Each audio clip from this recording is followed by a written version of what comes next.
اسلام 360 app, اس کے بارے میں کچھ بتائیں. زاہد حسین چیپا صاحب ہمارے بھی بڑے اچھے دوست ہیں، ہم ان کے ساتھ بلکہ ریکارڈنگ بھی کی ہے. آپ شرعی نقطہ نگاہ سے اس کو ٹھیک سمجھتے ہیں؟ آپ نے پوری ایپ کو اچھے طریقے سے دیکھا ہے؟ باقی تو صرف نام میں نے ویڈیو بھی دیکھی ہے، لیکن پھر بھی میں دوبارہ پوچھنا چاہتا ہوں. کیوں نہیں، ہم انہیں پروموٹ کرتے ہیں، بلکہ اس سنڈے کو انہوں نے آنا بھی. جی مجھے بتایا ابھی انہوں نے کچھ یعنی اس میں نئی چیزیں ایڈ کی ہیں. ہماری قرآن کی تفسیر بھی انہوں نے ایڈ کر دی ہے آڈیو ریکارڈنگ میں. بتایا انہوں نے مجھے سارا، میرے ساتھ ان کی آلریڈی ہو گئی ہے. جی جی بالکل. تو میرا خیال ہے کہ اللہ تعالیٰ کی نشانیوں میں سے ایک نشانی ہے اسلام 360. ایک عام آدمی تک تمام مکاتب فکر کے تراجم قرآن کے احادیث کے پہنچ گئے نمبرنگ کے ساتھ، جو انٹرنیشنل سٹینڈرڈائز نمبرنگ ہے سعودیہ اور بیروت کی. البتہ بعض اوقات ٹائپنگ کے دوران کوئی عربی کی مسٹیک آ جائے، کوئی اور ایشو آ جائے، وہ الگ بات، تو وہ آپ ہائی لائٹ کریں. اس کی وجہ سے آپ زیرو سے ملٹیپلائی نہیں کریں گے. وہ تو قرآن بھی بعض اوقات صفحے آگے پیچھے لگ جاتے ہیں، تو آپ یہ کہیں گے پرنٹنگ میں پرنٹنگ کرنے والی آپ تاج کمپنی کو ختم کر دیں گے، یا ضیاء القرآن پبلیکیشن کو، یا قدرت اللہ کو آپ جو ہے وہ جیل میں ڈال دیں گے، ان کے آنرز کو. نہیں، انہوں نے اینڈ پہ لکھا ہوتا ہے اگر کوئی غلطی ہے تو ہمیں ہائی لائٹ کریں. ان کے بھی ہم نے بارہا اپنی پلیٹ فارم سے کبھی کبھار کوئی ایسا مسئلہ ہو تو آپ بتائیں. اسی لیے آپ دیکھیں ہماری ویڈیوز میں ہمیشہ امیجز لگے ہوتے ہیں، پی ڈی ایف کی، بکس کے جے پی جیز امیجز، کیونکہ ان کی پروف ریڈنگ علماء نے کی ہوتی ہے.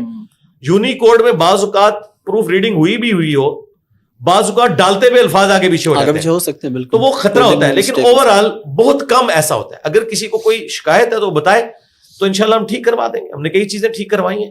بخاری کے چیپٹرز کی ہیڈنگز انہوں نے ختم کروا دی تھی پوری بخاری سے. تو میں نے ان کو بتایا اللہ کے بندو، امام بخاری نے فارم لکھا ہوا ہے اپنا اوپر، اور وہ اتنا نالج والا پورشن ہے چیپٹرز کی ہیڈنگ. تو وہ کہنے لگے جی وہ حدیث نمبرنگ کے ساتھ نہیں. میں نے کہا بے شک نمبرنگ کے ساتھ نہیں ہے، لیکن امام بخاری نے چیپٹر کی ہیڈنگ میں بعض اقوال ایسے قیمتی لکھے ہیں جو دوسری حدیث کی کتابوں میں تھے، اور اس سے آپ کو معاملات کلیئر ہوتے ہیں. مثلا بخاری میں آپ کو یہ حدیث نہیں ملے گی جو سنن ابن ماجہ میں ہے، لیکن امام بخاری نے چیپٹر کی ہیڈنگ میں یہ حدیث ڈالی کہ ایک دفعہ حضرت عمر نے ایک مجنون پاگل شخص کے اوپر حد جاری کر دی گناہ کے سبب. تو حضرت علی نے کہا امیر المومنین اس پہ حد نہیں لگے گی، کیونکہ 3 لوگوں سے اللہ نے قلم اٹھا لی ہے، مجنون سے، سوئے ہوئے شخص سے، اور نابالغ سے. تو حضرت عمر نے اپنا ڈیسیژن واپس لے لیا. یہ پورا واقعہ امام بخاری نے ایک چیپٹر کی ہیڈنگ میں ڈالا ہے، حدیث کے انڈر نہیں ڈالا، اس کی ہیڈنگ میں ڈالا ہے. اب جب انہوں نے یہ اڑائی وہ سارے ہی اڑ گئے. وہ میں نے کہا دوبارہ پھر انہوں نے ٹائپ کروا کے ڈلوائی، کیونکہ وہ حدیث جو انہوں نے بغیر نمبرنگ کے لکھی ہے اس کی بھی سند موجود تھی ابن ماجہ میں. اتنا بڑا نالج آپ نکال رہے ہیں اس میں سے، تو وہ اس طرح کی کچھ بدنیتی کے ساتھ نہیں، اگنورنس کی وجہ سے. تو باقی ان کے ساتھ علماء کیا سلوک کرتے ہیں، تعریف کرتے ہیں، لیکن اینڈ پہ ان کو کان میں کہتے ہیں کہ ہمارا رکھو ترجمہ، باقیوں کا نکال دو. دیکھو مولوی کہ وہی کیڑی جتنا دل. اس طرح اس ایپ کو کامیابی مل سکتی ہے کہ وہ صرف بریلویوں کا ترجمہ رکھے، دیوبندیوں کا نہ رکھے، یا صرف اہل حدیث کا رکھے اور باقیوں کا نہ رکھے. تو اس کو کس نے یوز کرنا ہے؟ ٹھیک ہے. کراچی کے ایک مفتی صاحب ہیں، انہوں نے اسلام 360 کے بارے میں ایک بیان دیا، میں نام لیے بغیر، کیونکہ آج کل ہماری ان سے صلح ہو چکی ہوئی ہے. اچھا. تو مجھے زاہد بھائی نے بتایا کہ اس طرح ہوا ہے. میں نے کہا انہیں آپ وارننگ دیں کہ منڈے سے پہلے اگر آپ نے اس کے اگینسٹ اپنا بیان ریکارڈ نہ کروایا اور سٹیٹمنٹ اپنی واپس نہ لی، تو میں نے پھر آپ کے اوپر سے لے کے نیچے تک سارے بزرگ ان کی قرآن و سنت کی جو روشنی میں جو ان کی غلطیاں ہیں انہیں ہائی لائٹ کرنا ہے. اور یہ جو بزرگوں کی میں مٹی پلید کروں گا نا ان کی کتابوں کی روشنی میں، اس سب کا وبال آپ کے اوپر جائے گا. یہ میں نے تھریٹ اس لیے کی کہ علماء کو زبان ہی سمجھ آتی ہے. یقین کریں اتوار کی رات کو مجھے فون آیا کہ کلپ ریکارڈ ہو چکا ہے، صبح تک اپلوڈ ہو جائے گا. انجینئر صاحب منڈے کی مغرب سے پہلے آپ نے انتظار کرنا ہے. وہ کلپ آ گیا، انہوں نے اپنا بیان واپس لیا اور کہا سوری ایسی کوئی بات نہیں تھی، غلط فہمی ہوئی تھی.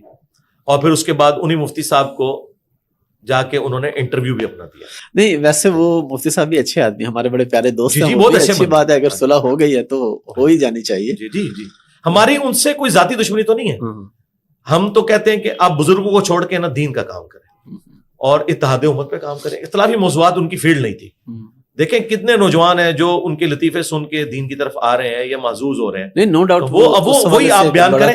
لیکن جب آپ اختلافی موضوعات بیان کریں گے تو پھر ہم نے تو دیکھنا ہے قرآن و سنت کے خلاف آپ تعلیمات صرف اس لیے بیان کر رہے ہیں کہ جس مکتب سے آپ ہیں آپ نے علماء سے دین یہی سیکھا ہوا ہے. تو آپ کو پتہ ہی نہیں کہ دین تو یہ ہے ہی نہیں ہے. یہ تو فقہ حنفی کے بھی 14ویں صدی کے بزرگوں کا دین ہے. دین تو وہ ہے جو قرآن بخاری مسلم میں. پھر تو ہم آپ کا رد کریں گے. اور آج بھی اگر کوئی ایسی اسٹیٹمنٹ ان کی آئے گی جو قرآن و سنت کے خلاف ہوگی تو ہماری دوستی انہیں کوئی نفع نہیں دے گی. ہاں کیونکہ ہم تو مرے ہوں کو نہیں چھوڑتے. اور امام مسلم نے مسلم کے مقدمے میں لیا کہ کچھ تابعین نے آپس میں ڈسکشن کی کہ یہ جو ہم حدیث پہ جرح کرتے ہیں اور راویوں کے اوپر جرح کرتے ہیں تو یہ غیبت ہے. تو دوسرے تابعین نے کہا نہیں یہ واجب ہے کیونکہ یہ دین کا معاملہ ہے. تو علم حدیث پورے کا پورا غیبت ہے. یہ جو کہتے ہیں علماء کی غیبت ہوگی, علم حدیث اسماء و رجال کا علم, مرے ہوئے بزرگان دین تابعین تبع تابعین کی غیبت کا نام ہے کہ یہ جھوٹا تھا, یہ کذاب تھا, اس کا آخری عمر میں حافظہ بگڑ گیا تھا. امام مسلم نے باقاعدہ لکھا ہے کہ یہ تو ہے ہی غیبت ہے. یہ غیبت وہ ہے جو غیبت واجبہ ہے دین بچانے کے لیے. یہ حرام والی غیبت نہیں ہے. یہ غیبت نہ کرنا حرام ہے, کرنا واجب ہے. اچھا, آپ بھی ان کی پازیٹیو بات بھی کوئی بتائیں. بتا دیے نا کہ لطیفے بہت اچھے. ہاں, کیونکہ مفتی صاحب نے آپ کے بارے میں بڑی بات کی تھی کہ آپ بڑے انٹیلیجنٹ ہیں.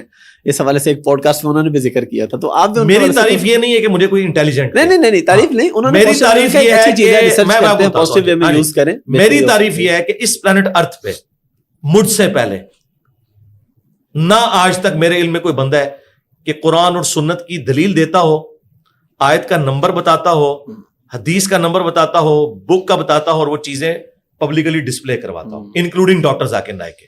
کیونکہ ڈاکٹر ذاکر نائک کی تو یہ فیلڈ نہیں ہے, وہ تو کمپیریٹیو ریلیجن کو لے کے چل رہا ہے. لیکن دنیا کے 1.5 ارب مسلمانوں کا مسئلہ تو یہ والا ہے نا. غیر مسلموں والے ایشوز تو بڑے تھوڑے ہیں. میں تو ان ٹاپکس میں بھی بولتا ہوں, اور اس میں بھی آیات, ابھی عیسیٰ ابن مریم کے اوپر میرا پورا ایک کلپ آیا ہے یہ 25 دسمبر کے اوپر, آپ دیکھیں. میں نے پورے قرآن سے فی البدی ایک چیز بیان کیا اور بعد میں اس کے ریفرنس بھی لگ کے سامنے آ گئے. تو ہمارا تو کسی کے ساتھ کوئی مقابلہ ہی نہیں اس حوالے سے کہ کوئی یہ بات. تو اگر ہماری کسی نے تعریف کرنی ہے تو یہ کرے کہ اس سے پہلے پلانٹ ارتھ پہ کوئی قرآن اور حدیث کو بیان نہیں کرتا تھا, صرف بزرگوں کے اقوال پیش کیے جاتے تھے. کوئی شک نہیں. تو یہ میں اس کو تعریف سمجھوں گا. انٹیلیجنٹ ہونا کیا ہے, انٹیلیجنٹ تو بڑے بڑے دنیا میں لوگ ہیں. آپ کا بھی بڑا پازیٹیو کام ہے, اور ان کا بھی بڑا پازیٹیو ہے کہ نوجوان نسل جو ہے وہ ان کی, ہاں جی, ہم اس کی تعریف کرتے ہیں لیکن ہم کہتے ہیں اختلافی موضوعات پہ بات نہ کریں, اتحاد امت پہ کام کریں, جس طرح طارق جمیل صاحب کر رہے ہیں, ثاقب رضا مصطفی صاحب کر رہے ہیں, یہ بھی کریں. لیکن جیسے آپ اختلافی موضوع پہ آئیں گے نا, آپ کو اعتراض نہ ہو تو میں لے سکتا ہوں پبلک کے لیے. اگر آپ کو اعتراض نہ ہو میں تو نام لے سکتا ہوں, کہ نام نہیں لینا. نہیں لیں آپ جس کی بھی نام. نہیں, مفتی طارق مسعود صاحب کا ذکر ہو رہا ہے. ویسے میں نے کہا کہ ذرا کچھ پبلک نہیں ہوگی تو چلا انہیں ذرا پتہ چل جائے کہ میں نے بتا دیا آپ کو. ہمیں تو کسی سے کوئی مسئلہ نہیں ہے. مسئلہ یہ کہ آپ دین بابوں کا نہ بیان کریں, کتابوں کا بیان کریں, اور کتابیں بھی وہ جو اماموں نے لکھی ہیں, بابوں نے نہیں. ہم ان اماموں کو مانتے ہیں جو ہمارے نبی کے غدار نہیں ہیں. آپ نے یہاں پہ لکھا بھی ہوا ہے کہ کتابوں کا خدا اور ہے, بابوں کا خدا. جی بالکل بالکل بالکل. اچھا, ایک اور بس تقریباً لاسٹ کوشچن ہے اس نشست کا. میں اس پہ میرے 2 سوال ہے اس سوال کے اندر, کہ اس موضوع پہ بات کرنے پہ بھی لوگ تنقید کرتے ہیں, لیکن مسئلہ یہ ہے کہ اگر کوئی ایسا سوال ہے جو کہ جس کے بارے میں پوچھنا چاہیے کہ بھائی یہ گناہ ہے یا ثواب ہے یا اس کی کیا سزا ہوگی, تو مجھے دونوں باتوں کا جواب دیں. ہینڈ پریکٹس کے بارے میں آپ سے پوچھنا چاہ رہا ہوں, لڑکے یا لڑکی, اس کے بارے میں کیا بات کرنا ہی گناہ ہے, اور اگر بات کر لی ہے تو اس کی کیا سزا ہے, جائز ہے, ناجائز ہے, حرام ہے؟ جی حرام ہے, قرآن میں بالکل واضح ہے. ڈاکٹر ذاکر نائک نے پچھلے دنوں ایک ویڈیو ریکارڈ کرائی تھی, انہیں میں نے ریبٹل کیا تھا. مسٹربیشن آپ لکھیں, reply to doctor Zakir Naik from engineer Muhammad Ali Mirza. میں نے اپنا پوائنٹ آف ویو سامنے رکھا, وہ بھی ریبٹل کرنے کے لیے. خیر اس کے بعد بھی ڈاکٹر ذاکر نائک سے میری فون پہ بات ہوئی ہے, لیکن ہم نے اس ٹاپک کو ڈسکس نہیں کیا. ایک اچھے ماحول کے اندر گفتگو ہوئی ہے.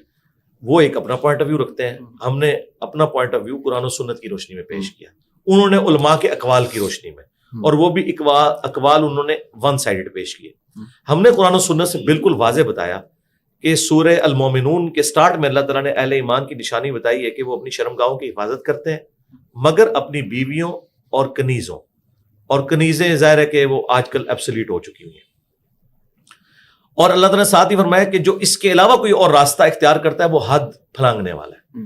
اسی کیٹیگری میں یہ چیزیں فال کرتی ہیں. امام شافعی نے اسی آیت کو چیپٹر کی ہیڈنگ بنایا, اور انہوں نے کتاب الام میں لکھا ہے کہ اس کے تحت یہ جو آپ نے ہینڈ پریکٹس والا مسٹربیشن, اسے انہوں نے حرام قرار دیا اس کے تحت. اس کے علاوہ بھی کئی اور دلائل ہیں قرآن و سنت میں, وہ میری ویڈیوز کے اوپر تفصیلی ریکارڈڈ ہے. نٹ شیل میں یعنی سمپل یہ ہے کہ یہ حرام ہے.